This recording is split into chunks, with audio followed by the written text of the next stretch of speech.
वर्ग 12वा. विषय भारतीय संगीताचा इतिहास व विकास. पाठ पहिला. संगीत शिक्षण पारंपरिक व आधुनिक.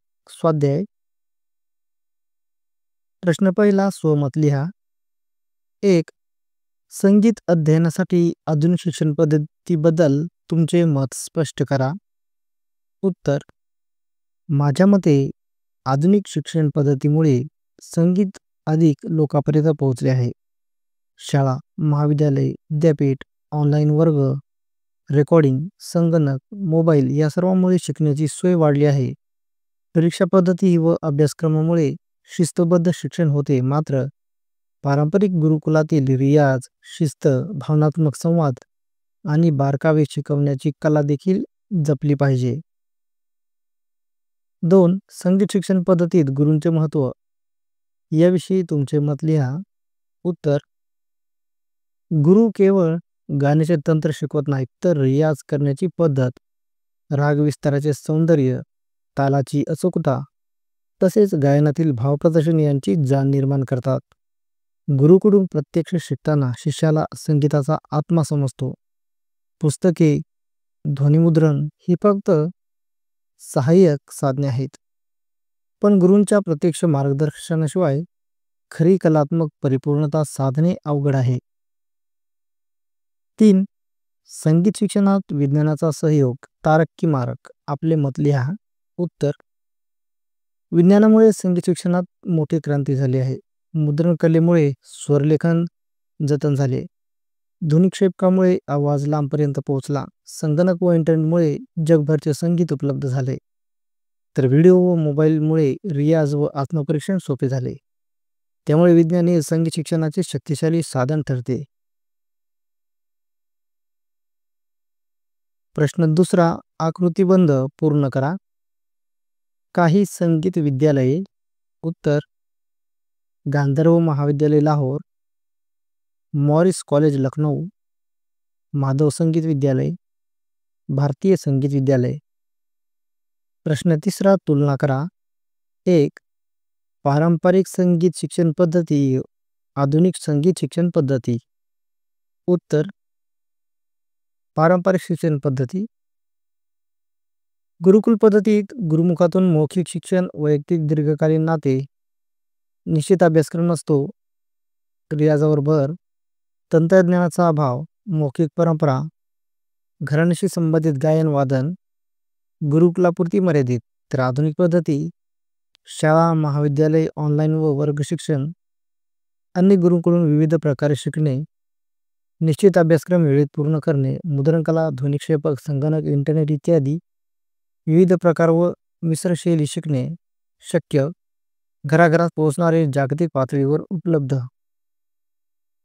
2. पारंपरिक वाद्य आणि इलेक्ट्रॉनिक्स वाद्य यांची तुलना करा. उत्तर.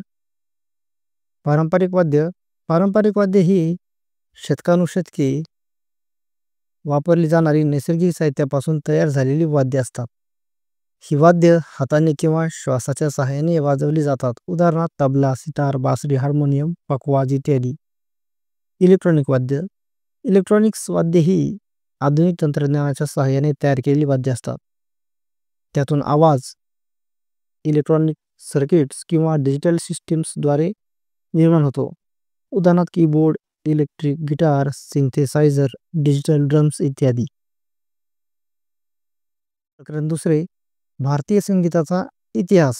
स्वाध्याय. प्रश्न पहिला. योग्य जोड्या जुळवा. त्यामध्ये अ गटामध्ये आहे संगीत Saar, Sangeet Raag Kalpadrum, Music from Various Authors, Anupraag Vilas, Naghmate Asafi, Raag Rahasya, राग विज्ञान. तर यांच्या जोड्या लावायच्या आहेत. उत्तर आहे संगीत सार जयपूरचे राजे Pratap Singh, Sangeet Raagkalpadrum Krishnanand Vyas, Music from Various Authors Surendra Mohan Tagore, Anupraag Vilas Kumar Gandharva, Naghmate Asafi Mohammad Raza, Raag रहस्य आचार्य बृहस्पती, राग विज्ञान विनायक बुवा पटवर्धन. प्रश्न दुसरा, स्वातंत्र्यपूर्व काळातील संगीताची स्थिती याविषयी माहिती लिहा. उत्तर, स्वातंत्र्यपूर्व काळात भारतीय संगीताचे खरे स्वरूप 19व्या शतकाच्या उत्तरार्धात विकसित झाले. एक, ब्रिटिशांचा प्रभाव. इंग्रजांनी भारतीय कला संस्कृतीकडे दुर्लक्ष केले, संगीताला राजाश्रय दिला नाही, त्यामुळे ते कनिष्ठ वर्गात गेले. 2, सामाजिक दृष्टिकोन. सुसंस्कृत घरात संगीताला कमीपणा वाटू लागला. काही गुणी कलाकारांनी संगीताची परंपरा जिवंत ठेवली. 3, संवर्धनाचा प्रयत्न. ग्वाल्हेर, बडोदा, रामपूर, मेहर या संस्थानिकांनी दरबारी गायक नेमले, प्रमुख घरांनी निर्माण केली. 4, इंग्रज अभ्यासकांचे योगदान. Sir William Jones, captain Day, captain Willard यांनी भारतीय संगीतावर ग्रंथ लिहिले. 5, ग्रंथ निर्मिती. जयपूरचे राजे प्रताप सिंग संगीतसार. मोहम्मद रजा यांनी नगमाती हस्पी हा ग्रंथ निर्माण केला. कृष्णानंद व्यास यांनी Sangeet Raag Kalpadrum. Surendra Mohan Tagore, Universal History of Music, Music from Various Authors हे ग्रंथ निर्मिती केली. 6, महत्त्वपूर्ण व्यक्तिमत्वे. पंडित विष्णू दिगंबर पलुस्कर, पंडित विष्णुनारायण भातखंडे. 7, संस्थांची स्थापना. आर्य संगीत विद्यालय, शिवानंद संगीत प्रतिष्ठान, पुणे गायन समाज, भारत गायन समाज. प्रश्न तिसरा, भारतीय संगीत जन्मांसात कोणकोणत्या माध्यमातून रुजवले जात आहे याविषयी अधिक माहिती मिळवा. उत्तर, स्वातंत्र्योत्तर काळात भारतीय संगीत जन्मांसात रुजवण्यासाठी विविध माध्यमांचा वापर झाला. 1, शासन प्रोत्साहन. संगीत नाटक अकादमी, ललित कला अकादमी पुरस्कार, पद्मश्री, पद्मभूषण, पद्मविभूषण, भारतरत्न. 2, लोकसंगीत संवर्धन. लावणी, भारुड, गोंधळ, पोवाडा इत्यादींना मान्यता व आर्थिक सहाय्य. 3, संगीतविषयक ग्रंथ. रागरहस्य, अनुपराग विलास, राग विज्ञान. 4, दृकश्राव्य माध्यमे. आकाशवाणी, दूरदर्शनवरील कार्यक्रम, स्पर्धा, थेट प्रक्षेपण. 5, संगीत महोत्सव. सवाई गंधर्व महोत्सव, पुणे फेस्टिवल, तानसेन संगीत समारोह, वेरूळ महोत्सव. 6, शिक्षण व्यवस्था. शालेय, महाविद्यालयीन, विद्यापीठ स्तरावर संगीत शिक्षण, गायन, वादन, नृत्य परीक्षा. 7, वैज्ञानिक व तांत्रिक साधने. इलेक्ट्रॉनिक वाद्य, ध्वनिमुद्रण, इंटरनेट, ऑनलाईन शिक्षण. 8, संगीतविषयक मासिके. संगीत, संगीत कला विहार, बागेश्वरी, इंडियन म्युझिक जर्नल. प्रश्न चौथा, थोडक्यात उत्तरे लिहा. 1, भारतीय संगीताच्या अभ्यासासाठी महत्त्वाचे 4 कालखंड कोणते? उत्तर, भारतीय संगीताचा विकास हजारो वर्षांच्या प्रवासात विविध टप्प्यातून झाला आहे. अभ्यास करताना इतिहास पुढील 4 मुख्य कालखंडात विभागला जातो. 1, आदिम कालखंड. सृष्टी निर्मितीपासून ते प्राचीन संस्कृतीच्या उदयापर्यंतचा काळ. यात संगीत हे धार्मिक विधी, जप, मंत्र यांचा अविभाज्य भाग होते. 2, प्राचीन कालखंड. वैदिक काळ ते मध्ययुगीपर्यंतचा कालखंड. यात सामवेद व नाट्यशास्त्र यासारख्या ग्रंथात संगीतशास्त्राची मांडणी झाली. 3, मध्ययुगीन कालखंड. मोगल काल व भक्ती आंदोलनाचा काळ. यात घराण्याची निर्मिती, ध्रुपद, ख्याल, ठुमरी यासारख्या प्रकारांचा विकास झाला. 4, अर्वाचीन कालखंड. याचे 2 उपकालखंड आहेत. एक, स्वातंत्र्यपूर्व कालखंड आणि दुसरा स्वातंत्र्योत्तर कालखंड. स्वातंत्र्यपूर्व कालखंडात ब्रिटिश राजवटीत संगीताची उपेक्षा झाली, पण संस्थानिक व कलाकारांच्या प्रयत्नातून ते जिवंत राहिले. स्वातंत्र्योत्तर कालखंड. स्वातंत्र्यानंतर शासन, शैक्षणिक संस्था व माध्यमांमुळे संगीताचा व्यापक प्रसार झाला. 2, स्वातंत्र्यपूर्व काळामध्ये कोणत्या संगीतविषयक ग्रंथांची निर्मिती झाली? उत्तर, स्वातंत्र्यपूर्व काळात अनेक महत्त्वाचे ग्रंथ निर्माण झाले, ज्यांनी संगीताला शास्त्रीय पाया दिला. 1, संगीतसार. जयपूरचे राजे प्रतापसिंग यांनी संगीत कलावंतांच्या सहकार्याने लिहून घेतला. यात रागरचना, गायक, वादकांचे ज्ञान व तंत्र स्पष्ट केले आहे. 2. नगमाते असफी. मोहम्मद रजा यांनी लिहिलेला हा ग्रंथ संगीताच्या सैद्धांतिक व व्यावहारिक बाजूवर प्रकाश टाकतो. 3. संगीत राग कल्पद्रुम. कृष्णानंद व्यास यांनी रचलेला यात हजारो ध्रुपद, ख्याल व इतर गीतरचना संग्रहित आहेत. 4. युनिव्हर्सल हिस्ट्री ऑफ म्युझिक व म्युझिक फ्रॉम व्हेरियस ऑथर्स.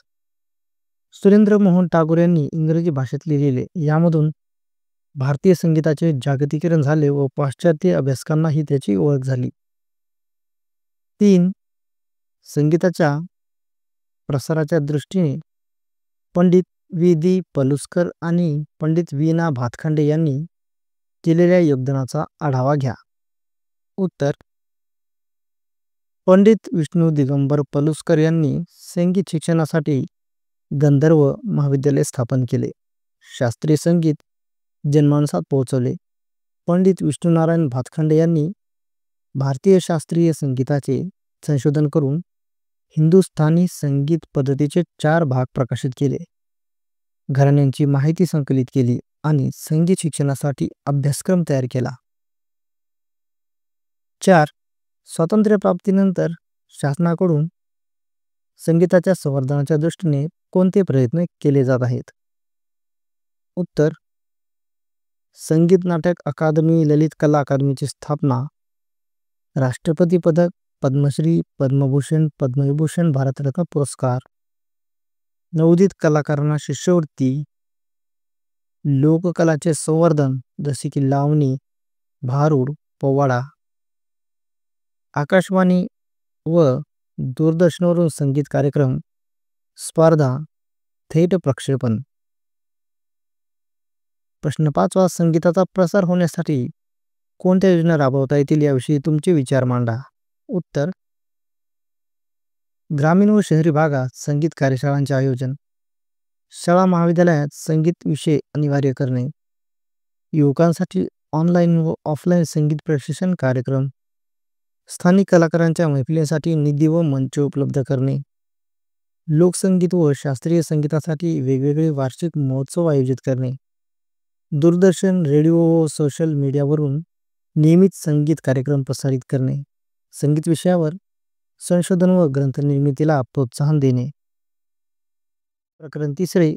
सांगीतिक परिभाषा स्वाध्याय. प्रश्न 1. रिकाम्या जागा भरा. 1.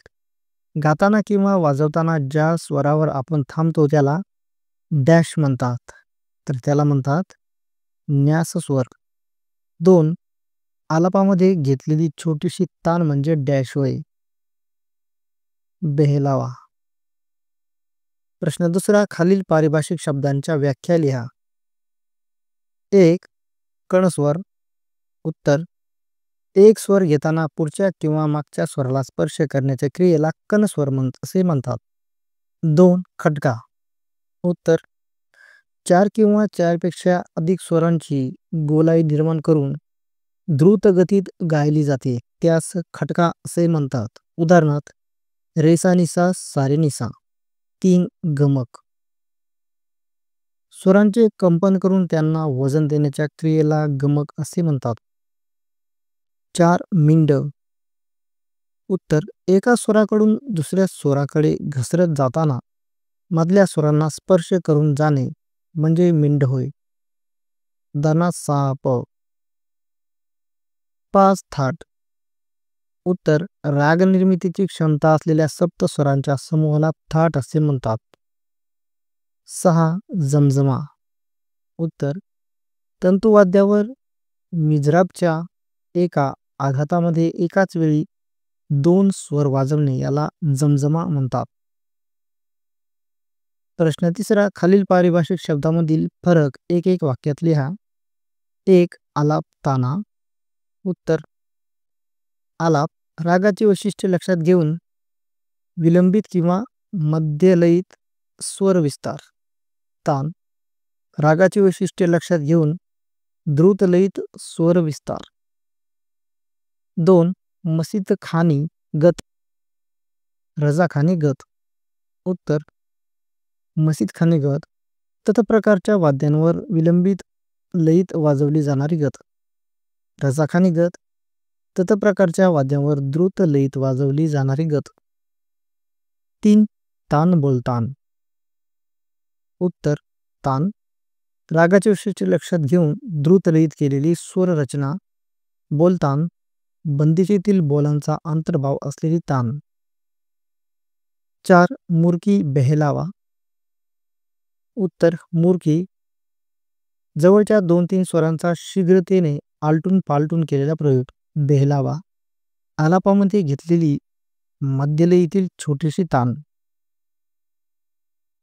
प्रकरण 4 गायन स्वाध्याय. प्रश्न पहिला, विविध गायकांनी गायलेले विविध गीत प्रकार लक्षपूर्वक ऐका आणि त्याची वैशिष्ट्ये समजून घ्या. उत्तर ख्याल स्वरप्रधान राग नियम पाळून आलाप, ताना, बोल आलाप, बोलताना वापर. 2 प्रकार यामध्ये बडा व छोटा. उदाहरणार्थ पंडित भीमसेन जोशी, पंडित जसराज. ठुमरी शब्दप्रधान, भावप्रधान, शृंगार रसप्रधान, कृष्णरास, विरहकथा असे विषय. बोलबनाव, बोलबांट, नजाकतीने गायन, आलाप तानांचा वापर कमी. उदाहरणार्थ बेगम अख्तर, शोभा गुरटूप. गझल शेर, रदीफ, काफिया या रचना पद्धतीवर आधारित.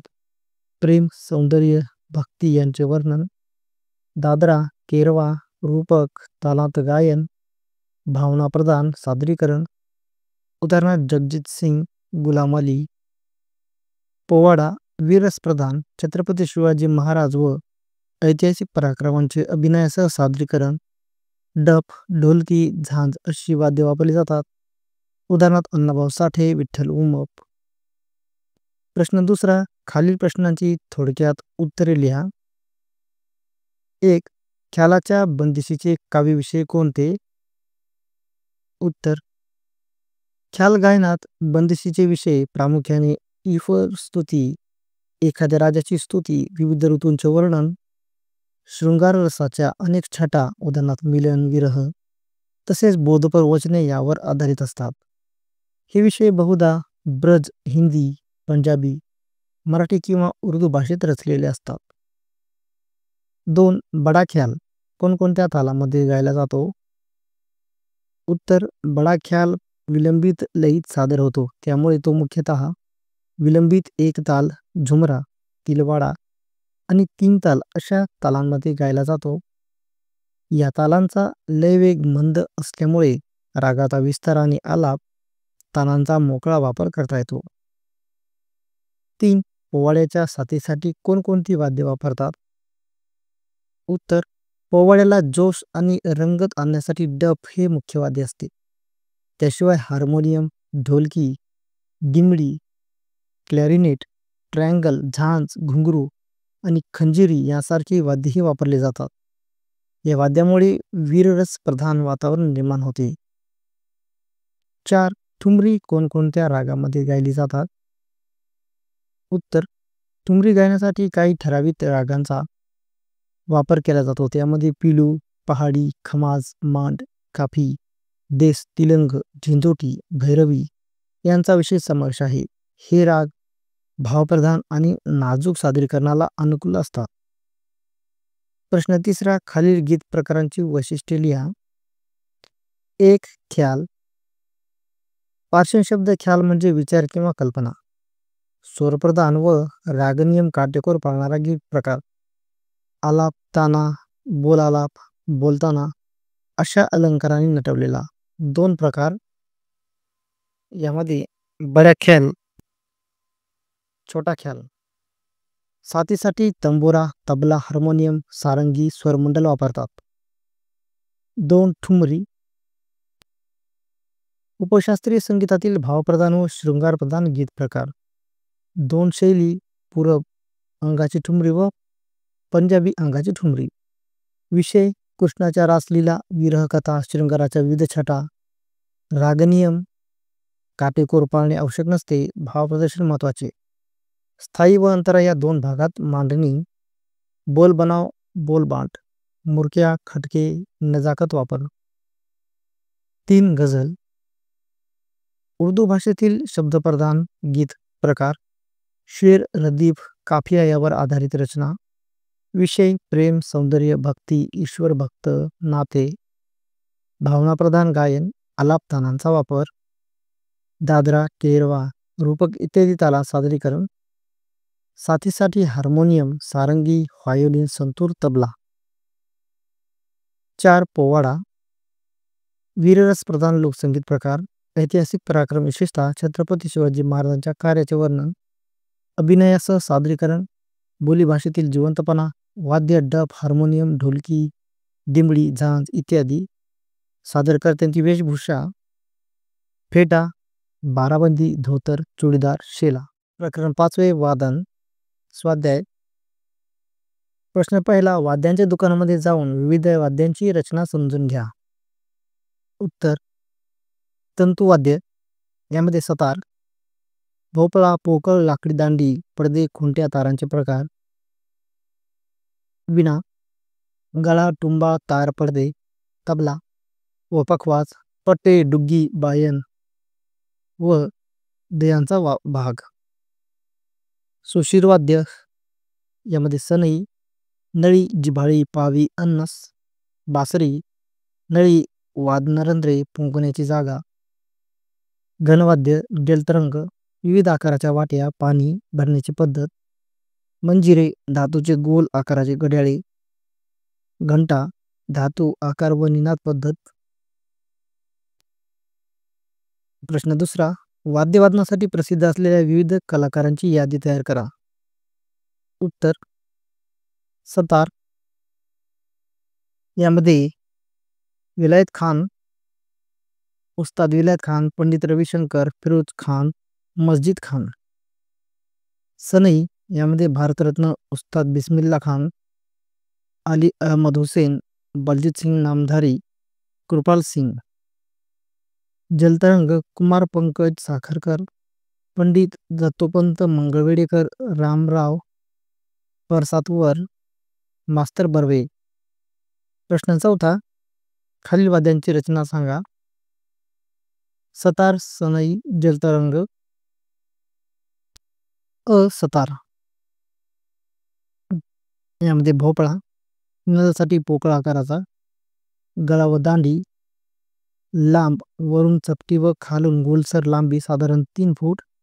पडदे पितळ पंचधातूचे, खाली वर हलवता येतात. तारा 7 तारा, 5 मुख्य व 2 चिकारी. हस्तिदंती पट्टी व घोडी, तारांचा आधार व स्वर नियंत्रणासाठी. खुंट्या, तारा आवळण्यासाठी. सनई, जिव्हाळी, पानाच्या 2 पत्त्यांची रीड, नळीच्या बारीक टोकात बसवलेली. नळी, लांबी 60 ते 90 सेंटीमीटर, आतून पोकळ लाकडाची. पावी, नळीच्या रुंद टोकाला बसवलेला घंटाकार भाग. अन्नस, पावीच्या टोकाशी जोडलेले धातूचे भांडे. वादनरंध्रे, 8 रंध्रे, 7 वाजवण्यासाठी, बाकी नियमनासाठी. जलतरंग, वाट्या यामध्ये वाट्या चिनी माती, धातू, पितळेच्या, किमान 12 ते कमाल 26. मांडणी अर्धगोलाकार पद्धतीने वाट्या ठेवलेल्या. पाणी प्रत्येक वाटीत स्वरानुसार वेगवेगळे प्रमाण. काड्या, लाकडी वाट्यांच्या कडांवर टिचकी मारण्यासाठी. प्रकरण 6 ताल परिचय. स्वाध्याय. प्रश्न पहिला. तक्ता तयार करा. तर मित्रांनो, हा तक्ता या पद्धतीने तयार केला आहे. प्रश्न दुसरा. रिकाम्या जागा भरा. 1. धमार हा डॅश मात्रांचा ताल आहे. तर धमार हा 14 मात्रांचा ताल आहे. 2. दीपचंद तालाचा काल 8व्या मात्रेवर आहे. 3. धुमाळी तालाचे खंड 4 ते 4 मात्रांचे आहे. धमार ताल धमार या गीत प्रकारासाठी उपयुक्त आहे. प्रश्न तिसरा. एक ताल आणि चौताल या तालामधील साम्य भेद लिहा. उत्तर. साम्य. दोन्ही तालांत 12 मात्रा असतात. दोन्ही तालात 6 खंड 2-2 मात्रांचे असतात. दोन्ही तालांत 4 टाळ्या असतात.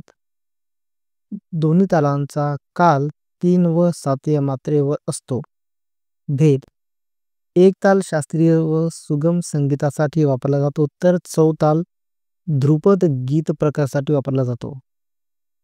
एक तालाचा ठेका वेगळा असतो आणि चौतालाचा ठेका वेगळा असतो. प्रश्न चौथा, दीपचंदी आणि धमार या तालामधील साम्यभेद लिहा. साम्य: दोन्ही तालात 14 मात्रा असतात. दोन्ही तालात 4 खंड असतात.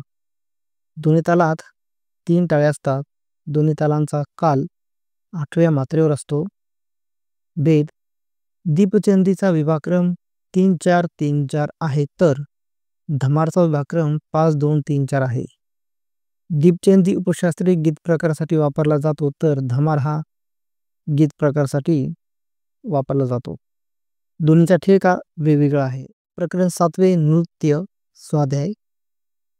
प्रश्न पहिला, आधुनिक दृकश्राव्य साधनांचा वापर करून विविध नृत्य प्रकार प्रत्यक्ष बघून त्यांची वैशिष्ट्ये समजून घ्या. उत्तर: नृत्य प्रकार व पाहिलेल्या व्हिडिओ किंवा दृश्यातून समजलेली वैशिष्ट्य. भरतनाट्यम, त्याची वैशिष्ट्य: मुद्रांचा जास्त वापर, कर्नाटकी संगीत, शिस्तबद्ध हालचाल, कथानक नसलेले पण भावप्रधान सादरीकरण. कुचिपुडी, नृत्य अधिक नाट्य अधिक अभिनय. लास्य व तांडव मिश्रण, थाळीवर नृत्य करण्याची खासियत. लावणी, लास्य रसप्रधान, ढोलकीच्या तालावर जलद हालचाली, शृंगारिक व वीररसिक सादरीकरण. भांगडा, जोशपूर्ण हालचाली, ढोलाच्या तालावर समूह नृत्य, बल्ले बल्ले, आरोळ्या, पीक सणानिमित्त. कथकली, भव्य पोशाख व रंगभूषा, भावाभिनयावर भर, पौराणिक कथा सादरीकरण. प्रश्न दुसरा, विविध नृत्य प्रकारांसाठी आवश्यक असलेल्या वेशभूषेचे इंटरनेटद्वारे निरीक्षण करा. उत्तर: नृत्य प्रकार, वेशभूषा आणि विशेष वैशिष्ट्य. नृत्य प्रकार: भरतनाट्यम. वेशभूषा: नऊवारी सारखी शिवलेली साडी, जरीखाट, कमरपट्टा, गजरा अलंकार. विशेष वैशिष्ट्य: पायांमध्ये चुनीदार पंख्यासारखा भाग. कुचिपुडी वेशभूषा: भरतनाट्यम सारखीच हलकी हालचाल स्वरूप करणारी. वैशिष्ट्य: नाट्यमय सादरीकरणासाठी सोयीस्कर. नृत्य प्रकार लावणी, नऊवारी साडी, भरगच्च अलंकार, बिंदी, घुंगरू. वैशिष्ट्य: तेजस्वी रंग, ग्रामीण व उत्सवी शैली. नृत्य प्रकार भांगडा, रंगीबेरंगी लुंग्या, पागडे, पकड्या, झब्बा, जरचे जाकीट. वैशिष्ट्य: हातातील काठी व रुमाल. कथकली, भव्य व रंगीत पोशाख, चेहऱ्यावर रंगीत मेकअप, मुकुट. वैशिष्ट्य: पात्रनिहाय वेगवेगळा मेकअप व मुकुट. प्रश्न तिसरा, खालील प्रश्नांची थोडक्यात उत्तर लिहा. 1. भरतनाट्यम नृत्याचा क्रम लिहा. उत्तर: भरतनाट्यम हा दक्षिण भारतातील तमिळनाडूचा प्राचीन शास्त्रीय नृत्य प्रकार आहे. याच्या सादरीकरणाला मार्गम असा ठराविक क्रम असतो. यामध्ये 1. अल्लारिपू. नृत्याचा प्रारंभ साध्या हालचाली आणि तालांच्या माध्यमातून अंगसंचालन. 2. जतीस्वरम. केवळ नृत्याचे भाग ज्यामध्ये गाण्याचे शब्द नसतात पण तालबद्ध चाली असतात. 3. शब्दम. येथे अभिनय आणि नृत्याचा संगम होतो, कथानकाची सुरुवात होते. 4. वर्णम. हा सगळ्यात मोठा आणि महत्त्वाचा भाग. यात नृत्य आणि अभिनय यांचा उत्कृष्ट मेळ असतो. 5. पदम. भावप्रधान भाग, भक्ती, प्रेम किंवा करुणा यांसारख्या भावनांचे सादरीकरण. 6. तिल्लाना. नृत्याचा जोशपूर्ण शेवट, जलद हालचाली व गुंतागुंतीच्या लयबद्ध रचना. 7. श्लोकम. अखेरची प्रार्थना किंवा देवाला समर्पण. 2. लावणीचे मुख्य 3 प्रकार कोणते? उत्तर: लावणी हा महाराष्ट्रातील लोकप्रिय नृत्य प्रकार आहे, जो ताल, भाव आणि वेशभूषेसाठी ओळखला जातो. याचे 3 प्रमुख प्रकार असे आहेत. 1. नृत्य प्रधान लावणी, ज्यात नृत्याच्या हालचालींना प्राधान्य असते. भावनांची मांडणी हालचालीमधून केली जाते. 2. गानप्रधान लावणी, ज्यात गायकीला प्राधान्य दिले जाते, नृत्य कमी असते पण शब्द आणि स्वरांवर भर असतो. 3. अदाकारी प्रधान लावणी, ज्यात नृत्य व गायनासोबत अभिनयावर विशेष भर असतो. प्रेक्षकांना कथा किंवा प्रसंग जिवंत वाटावा असं सादरीकरण. 3. भांगडा या नृत्य प्रकाराचे वैशिष्ट्य सांगा. उत्तर: भांगडा हा पंजाब प्रांतातील पारंपरिक आणि उत्साही लोकनृत्य प्रकार आहे. उगम व प्रसंग: मुळात पीक कापणीच्या हंगामात बैसाखी सणानिमित्त आनंद व्यक्त करण्यासाठी सादर होणारे नृत्य. ताल व वाद्य: ढोल, तुंबी, चिमटा यासारख्या वाद्यांच्या तालावर जलद गतीने नृत्य. वेशभूषा: पुरुष रंगीबेरंगी कुर्ता, लुंगी, धोती आणि पगडी घालतात, कधी खांद्यावर रुमाल किंवा हातात काठी. हालचाली: जोशपूर्ण उड्या, हातवर उचलून केलेल्या हालचाली, वेगवान पावले आणि कसरती. उत्साहवर्धक आरोळ्या, बल्ले बल्ले किंवा हडीप्पा अशा आरोळ्यांनी वातावरण रंगते. लिंग सहभाग: पारंपरिकरित्या पुरुषप्रधान पण आता महिलाही मोठ्या प्रमाणात सहभागी होतात. वैशिष्ट्य: नृत्यात आनंद, ऊर्जा आणि एकत्रित साजरा करण्याचा भाव. 8. नाट्य स्वाध्याय. प्रश्न पहिला. स्वातंत्र्योत्तर काळामध्ये मराठी संगीत रंगभूमीसाठी कोणकोणत्या कलाकारांनी योगदान दिले? उत्तर: शिलेदार कुटुंबीय, यामध्ये जयराम शिलेदार, जयमाला शिलेदार, विद्याधर गोखले, पु ल देशपांडे, पंडित जितेंद्र अभिषेकी, वसंतराव देशपांडे, छोटा गंधर्व. स्त्री कलाकार: हिराबाई बडोदेकर, सरस्वती राणे, ज्योत्सना भोळे, बकुळ पंडित, क्षमा वैद्य, मीनाक्षी कानोपात्रा, आशा खाडीलकर, नीलाक्षी जुवेकर, फैयाज, रजनी जोशी, मधुवंती दांडेकर. गायक व वादक: कीर्ती शिलेदार, प्रभाकर कारेकर, अजित कडकडे, अरविंद पिळगावकर, प्रसाद सावकार, अहमदजान थिरकवा, विनायक थोरात, केशवराव नावेलकर, साई बँकर, हरिभाऊ देशपांडे, मधुकर खाडीलकर, राजू परांजपे यांनी योगदान दिले. प्रश्न दुसरा.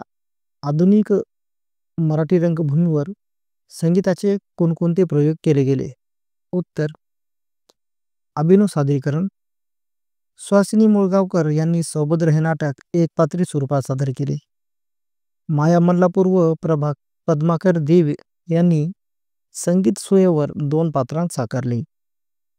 शिलेदार परिवाराने सौभद्र व स्वयंवर याचा त्रिपात्री प्रयोग केला. 2. लोकसंगीत व नाट्यसंगीताचा उगम.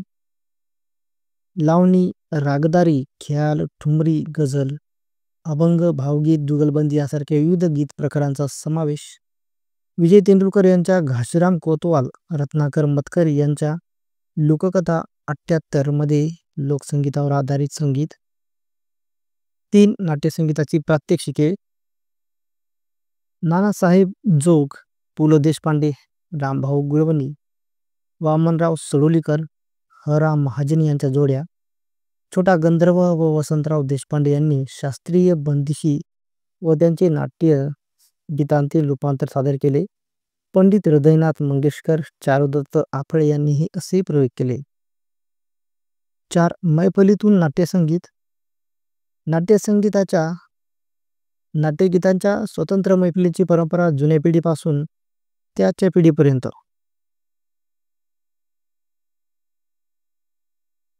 9. चरित्रे स्वाध्याय. प्रश्न पहिला. योग्य जोड्या लावा. यामध्ये अ गटामध्ये आहे बालगंधर्व पंडित रविशंकर, मृणालिनी साराभाई, पंडित विधी पलुसकर. तर ब गटामध्ये आहे दर्पण अकॅडमी, गंधर्व नाटक मंडळी, गांधर्व महाविद्यालय, किन्नर स्कूल ऑफ म्युझिक.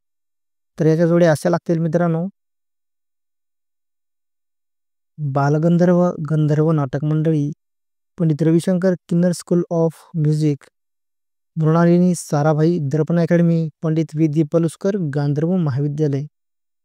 प्रश्न दुसरा. टिपा लिहा. 1. पंडित विधी पलुसकर यांची ग्रंथसंपदा. उत्तर पंडित विष्णू दिगंबर पलुसकर यांनी भारतीय शास्त्रीय संगीतातील परंपरा व तत्वे जतन करण्यासाठी महत्त्वपूर्ण ग्रंथरचना केली. त्यांचे संगीत बालप्रकाश हे पुस्तक संगीत शिक्षणासाठी उपयुक्त आहे. त्यांनी राग विशारद नावाचा ग्रंथही लिहिला, जो संगीत शिकणाऱ्यांसाठी मार्गदर्शक मानला जातो. ग्रंथसंपदेतून त्यांनी राग, ताल, बंदिशी तसेच गायकीच्या पद्धती यांचे व्यवस्थित शास्त्रीय विवेचन केले. 2. पंडित रविशंकर यांना मिळालेले पुरस्कार.